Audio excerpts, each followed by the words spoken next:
Oscar, encantado de recibirte en el programa Reto Siglo XXI. Muchas gracias, Jorge. Es un gusto para mí estar con vos esta mañana. Es un honor tener a una autoridad. Prácticamente sacaste un doctorado bueno, primero te graduaste en la Universidad de Costa Rica, ingeniero agrónomo, carrera importante, y luego sacaste un doctorado en Europa y estuviste dando clases en la Universidad de Costa Rica y tuviste la oportunidad de meterte al sector privado. Y ahora sos un empresario que me estabas contando un poco tu historia de éxito, porque es importante, ¿verdad? Que te has metido en ganadería, piña, de todos los productos básicamente, ¿verdad? He sembrado, como te dije, yo creo que lo único que no he sembrado en Costa Rica es la discordia, ¿verdad? Pero en los cultivos se han dado por muchos de ellos: banano, piña, café, plantas ornamentales, que aún lo hago, vainilla. También he participado en los procesos agroindustriales también para dar valor agregado a los productos, con jugo de naranja, jugo de piña, chunks de piña, IQF en piña, para darle valor agregado a los productos y poderlos colocar en el mercado internacional. Hablemos un poco del sector, bueno, primero que el sector agrícola es muy importante, ¿verdad? Sí, definitivamente el sector agropecuario de Costa Rica ha sido la base del desarrollo económico y social. Yo digo que aquí hay tres grandes pilares que sustentan el desarrollo que hemos tenido en Costa Rica y sobre todo el desarrollo social, ¿verdad? Uno es la Caja Costarricense de Seguro Social, el otro es el sistema de educación y el tercero es sin duda la agricultura.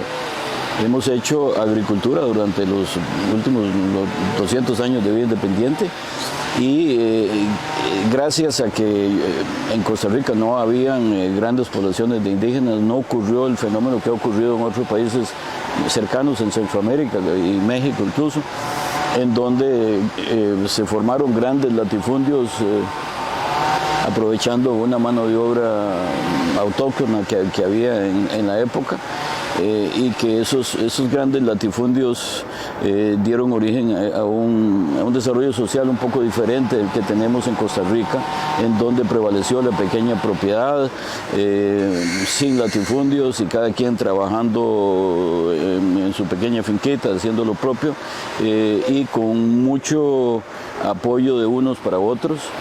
Y eso nos ha permitido vivir en una paz social de mucha equidad, en una sociedad bastante igualitaria. El cultivo del café, sin duda, que trajeron por ahí en los años 1850, ¿verdad? Y que dio el florecimiento a un importante negocio agrícola, ¿verdad? Que prevalece hasta nuestros días y que, bueno, incluso nos permitió con esa plata construir el Teatro Nacional, ¿verdad? Y dichosamente... Y abrir al comercio exterior, ¿no? Porque sí, claro. Tenemos que tomar en cuenta que el comercio exterior, es decir, en Costa Rica hubo efervescencia en el comercio desde los inicios de la colonia, ¿verdad? Aquí se vendía, se exportaba cacao, se exportaba tabaco, también cebo, cueros a los países vecinos, desde muy temprano en la época colonial. Sin embargo, la llegada del café cambió bastante el panorama, y el café fue un fenómeno interesante porque permitió mucho la democratización de la economía, es decir, la pequeña propiedad, el pequeño finquero y el sistema económico que se desarrolló, sistema también de apoyo financiero a través del sistema bancario con modelos muy interesantes. Eso para mí es un modelo muy interesante que ha permitido, digamos, que tengamos una sociedad muy igualitaria, digamos, y que también permitió que muchos Fue un medio también de promoción social, evidentemente, ¿verdad? Y mucha gente se educó en Europa o en Chile o en otros lugares que han venido a fortalecer el sistema educativo y el sistema productivo del país. Y en café vinieron muchos europeos, ¿no? Sí, efectivamente, que vinieron a invertir, algunos de esos incluso familias alemanas, migrantes de la Primera o de la Segunda Guerra, especialmente de la Primera Guerra Mundial. De manera que ese es un fenómeno interesante. Lamentablemente, por una serie de razones, desde los años, yo diría, 90, hemos comenzado a percibir lo que nuestro común amigo Víctor Umaño llama el sesgo antiagrícola, y que se ha manifestado en el desinterés por los gobiernos de turno del apoyo a la agricultura. Es decir, y nos ha llevado... Comenzando por el sector financiero, ¿verdad? Bueno, comenzando por el sector financiero, en donde en el Banco Nacional desaparecieron para citar un caso nada más, las juntas de crédito rural, ¿verdad? Que eran una maravilla. Yo recuerdo en la época, mi papá siendo agricultor, quería comprar unas vacas o quería comprar un pedazo de terreno, llamaba al banco, venía un perito, marcaba las vacas, a la semana siguiente papá y mamá firmaban en el banco, papá era el deudor y mamá era el fiador, y las vacas eran la garantía, y estaba la plata. Hoy en día eso es un sueño. Eso es un sueño. Es un sueño. Cuando hablamos con la gente de Banca para Desarrollo, ¿verdad? Lo que dicen es cuando garantía. El peor enemigo que tiene un cliente o una persona que aspira a tener un crédito de la Banca de Desarrollo está en la ventanilla del Banco del Estado, donde se acerca y ahí nomás lo echan para atrás. Por la burocracia. Y la papelería que le piden y todo eso. Es decir, toda esa cosa, toda esa democratización, y eso es parte de la democratización y ese sistema equitativo que hemos perdido, ¿verdad? Ese es un ejemplo del sesgo antiagrícola al cual se refiere nuestro amigo Víctor, ¿verdad? Pero lo vemos también en otra serie de manifestaciones políticas. Veremos, hablando recientemente de la ruta del arroz, ¿verdad? Es una barbaridad y una improvisación del actual gobierno, en el cual lo que está haciendo es que ya hay 50% de los arroceros que dijeron no sembramos, ¿verdad? Eso significa unas 15,000 empleos que van a desaparecer cuando en un país en donde estamos requiriendo empleo y más empleo en las zonas rurales. Y sobre todo en las zonas rurales. Sobre todo en las zonas rurales a las cuales... Y empleo no calificado. Empleo no calificado, que ese es el problema. Que eso es el problema más serio. Ese es el problema más serio, porque cuando estamos hablando del desarrollo de la inversión extranjera en Costa Rica, la inversión está concentrada en la GAM, en las zonas francas que están volando y en buena hora, ojalá que vengan más, pero tenemos una disparidad espantosa en las zonas rurales, a cambio no hay ninguna inversión. CINDE ha hecho una excelente labor en la atracción de inversiones para el GAM, pero necesitamos que haga lo mismo para las zonas rurales, en donde hay una sentida necesidad, y el modelo tiene que ser diferente porque es para gente no con un nivel de educación muy básica, ¿verdad? Pero la gente necesita comer hoy, las inversiones son para hoy. Y no podemos esperar, ¿verdad?, que vamos a capacitar, que vamos a enseñarles inglés y todo ese cuento. Eso está muy bien, pero eso es para mediano plazo. Para mediano plazo. En el corto plazo la gente necesita comer, necesita trabajo hoy. Y eso es un serio problema y eso nos está llevando a una degradación social muy seria que se percibe, ¿verdad? Entonces usted ve más de un 30% de desocupación en las zonas rurales, usted ve problemas de drogadicción, de jóvenes que han decidido agarrar otros rumbos, y eso se percibe en diferentes aspectos. Uno de esos es la criminalidad, que va en aumento. Que está aumentando, sí. Aumentando. Y seriamente. Seriamente. O sea, porque si un muchacho no termina la primaria y prácticamente es expulsado del sistema educativo, que es uno de los problemas para mí más complejos que tenemos ahora, se va a dedicar posiblemente a negocios fáciles, pongámosle así, ¿verdad? Así es. Y eso es... No, y ver las películas de la televisión, sí. Quieren ser igual que el Chapo. Y con tener avión y tener carros y tener novias. Carros y tener muchas novias y toda esa cosa. Eso es una falsa ilusión, ¿verdad? Que está ocurriendo precisamente por esa falta de oportunidades. Y ese, yo diría, desinterés del Estado en preocuparse por cumplir sus responsabilidades. Tenemos instituciones de sobra en el sector agropecuario, tenemos instituciones encargadas, hablando de educación, ¿verdad? Es decir, el sistema educativo, como te dije en un principio, yo considero que es uno de los pilares de nuestro sistema democrático, que viene de la época de Don Mauro. Pero ya no quieren estudiar ingeniería agrónoma. No, pero hoy en día, lamentablemente, no vayamos a pensar en la universidad, pensemos en que hay gente que sale de la primaria sin saber leer y escribir, para que veamos el grado de deterioro en que ha caído la educación. Si vemos las escuelas secundarias, pues necesitamos formación de muchísimos técnicos. Es decir, cuando hemos emprendido proyectos en las zonas rurales, tenemos problemas para conseguir mecánicos, electricistas, fontaneros. El INA no está cumpliendo. El INA tiene que repensarse. Es decir, el INA tiene un gasto millonario, pero lamentablemente no cumple. Pero ahí tenés al MARC con sus 85 agencias de extensión que no sabemos qué hacen. Tenemos al INA. 85 agencias de extensión tiene extendidas por todo el país. Pero hoy en día yo pienso que estos sus extensionistas hacen tareas más bien de extensionistas, ¿verdad? ¿Y qué pasó con la investigación? ¿Hay investigación? No, mire, el tema de la investigación es complejo. Precisamente estaba releyendo un documento que se elaboró cuando se hizo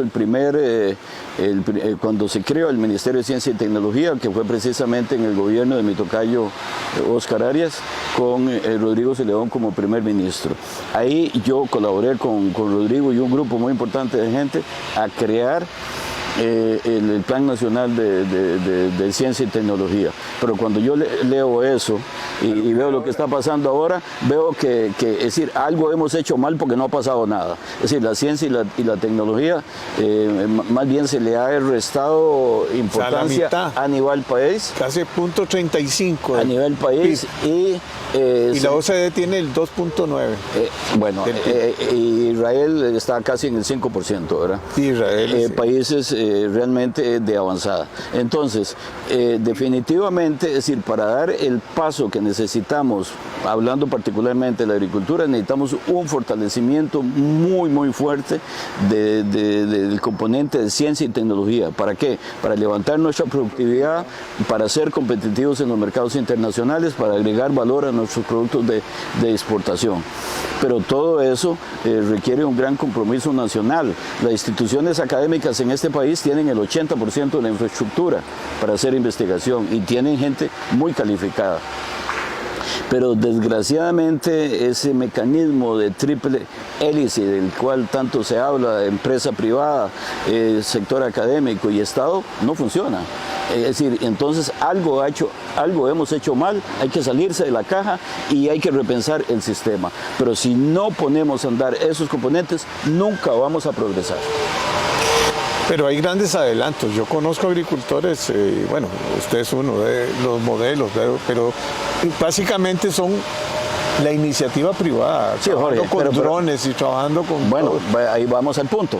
Es decir, ¿para qué la iniciativa privada pueda invertir en ciencia y tecnología? Tenemos que darle incentivos.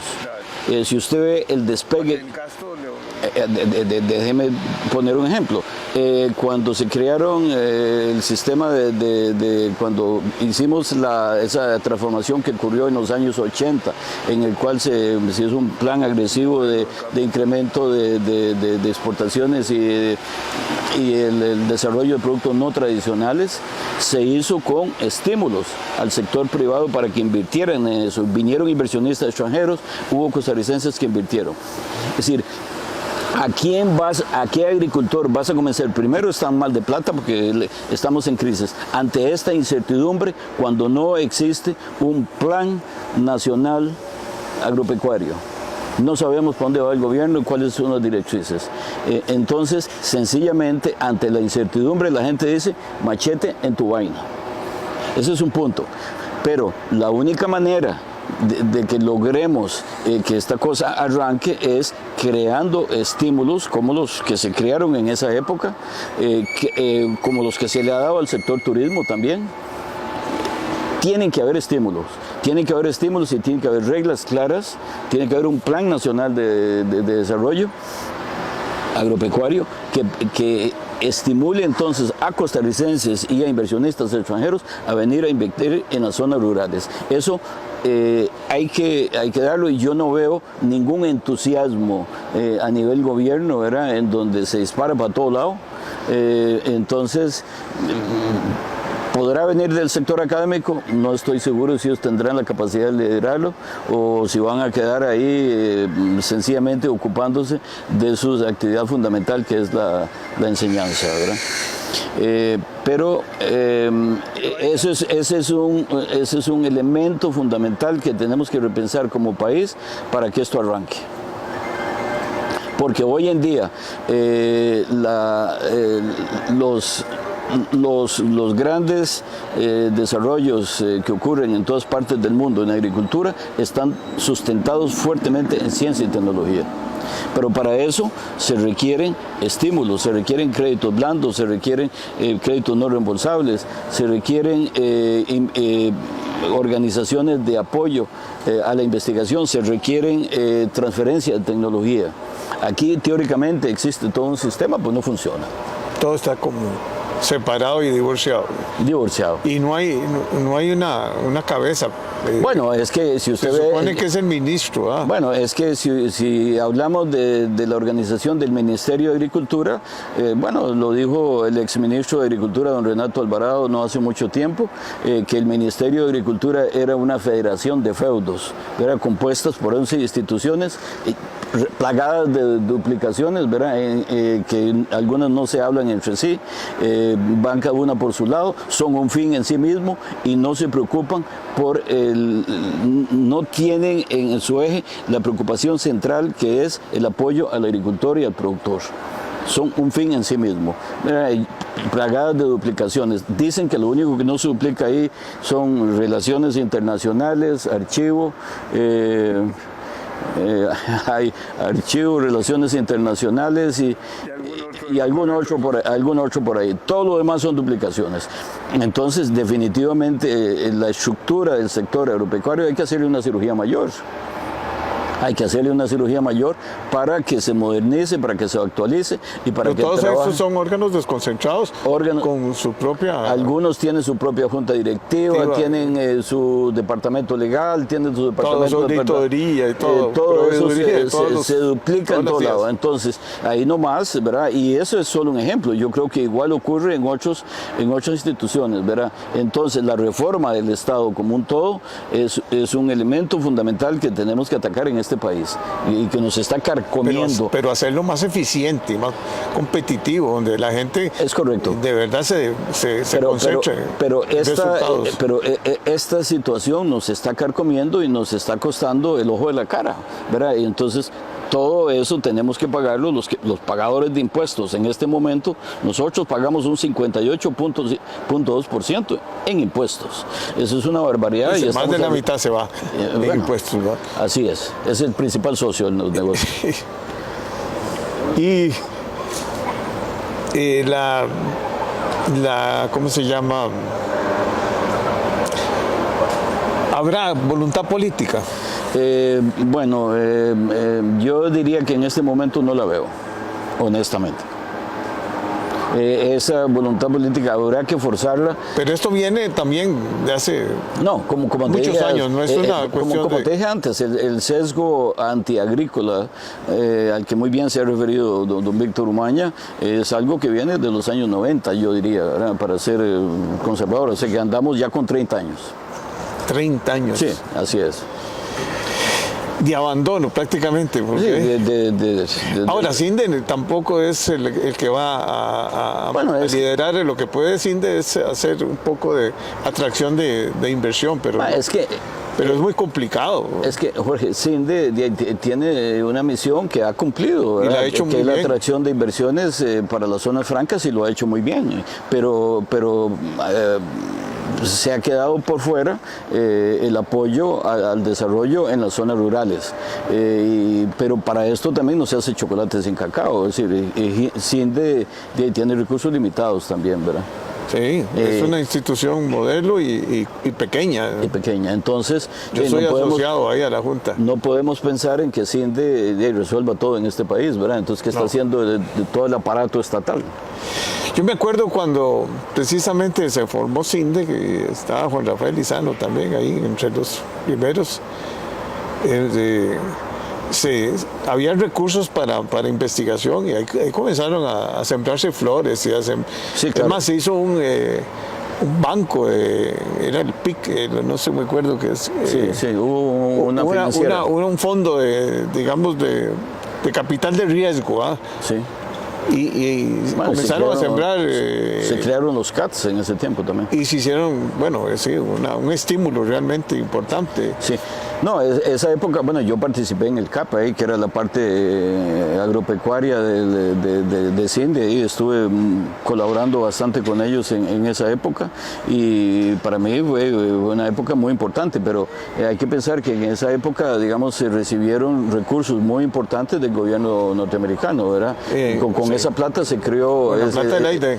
Con la plata de la AID se creó Dan Chay era el director de... El Centro de Alta Tecnología aquí en Pava, se creó la ERT, y además se apoyaron financieramente los programas que dieron origen a la diversificación de cultivos. También como usted dice, se creó esta financiera.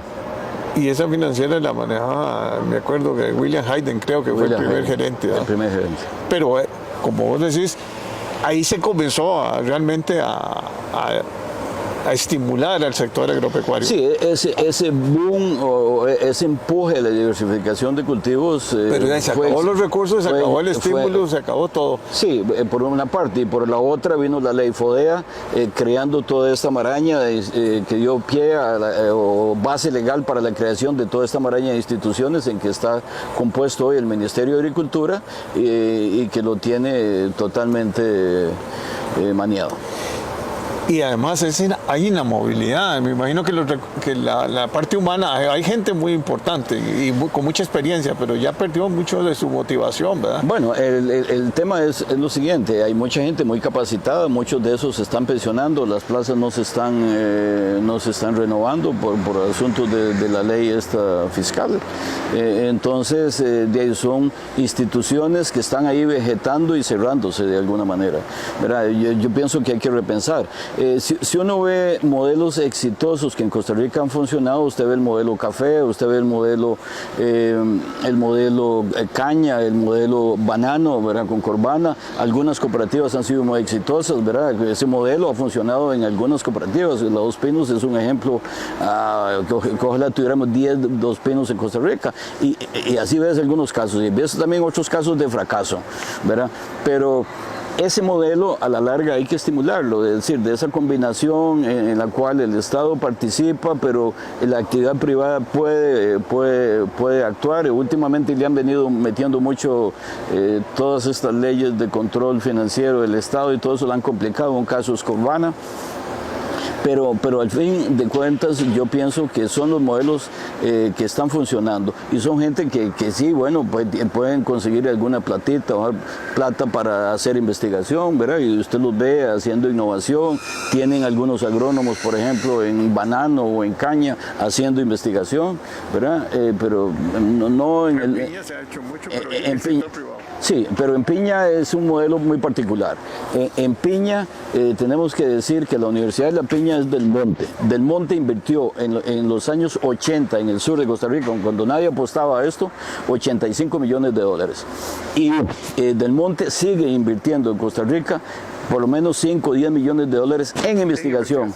Es decir, entonces una empresa, es decir, el modelo Piñero es un modelo exitoso y la gente dice, wow, Costa Rica es el principal exportador en el mundo de piña MD2, perfecto.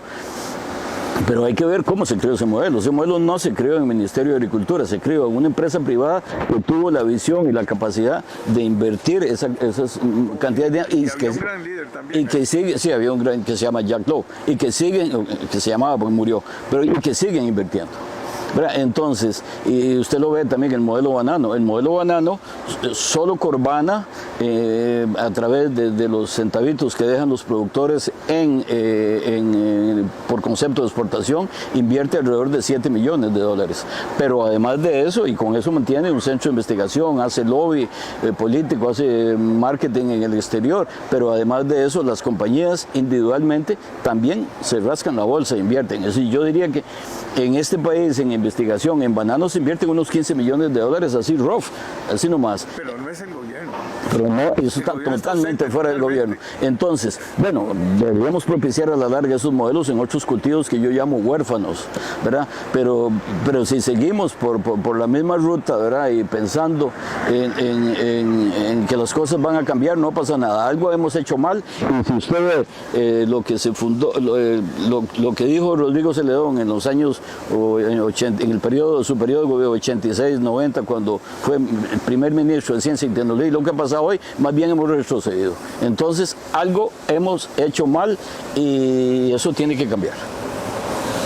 A mí me parece que y hay que hacer cambios dramáticos, ¿no? No cambios de no otro plan y escribir un montón de posiciones, ¿verdad? Que al final lo que importa es recursos humanos motivados, trabajando, y recursos financieros para que las cosas caminen. Por eso, pero tenemos que tener un cambio de mentalidad, ¿verdad? Usted ha visto, por ejemplo, en los últimos tiempos han comenzado a perseguir a las cooperativas, han comenzado a perseguir a algunos de sus grupos. Con arroz está muy perseguido, el gobierno está empeñado en cerrarlo, está empeñado en cerrar la corporación hortícola. Yo más bien pienso de lo contrario, hay que fortalecerlos, ¿verdad? Entonces tenemos y exigirle nada más que la inversión la hagan en mayor productividad, ¿verdad? Y que generen empleo, que generen riqueza, ¿verdad? Entonces tenemos una posición un poco mezquina, un poco naif de parte de los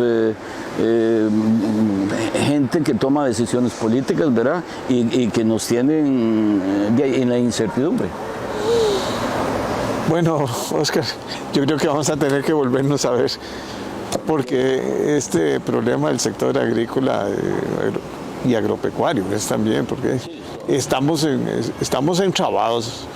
Y yo lo que veo es un montón de organizaciones y de planes, y entra un gobierno y lo único que hace el ministro es ahí como patear la bola. Pero lo raro es el gasto público que se genera en eso, ¿verdad? Para mantener una burocracia que no produce. Grave. Bueno, Oscar. Muy bien. Un reto muy importante. Ahí tendremos ocasión de volver a hablar. Ok.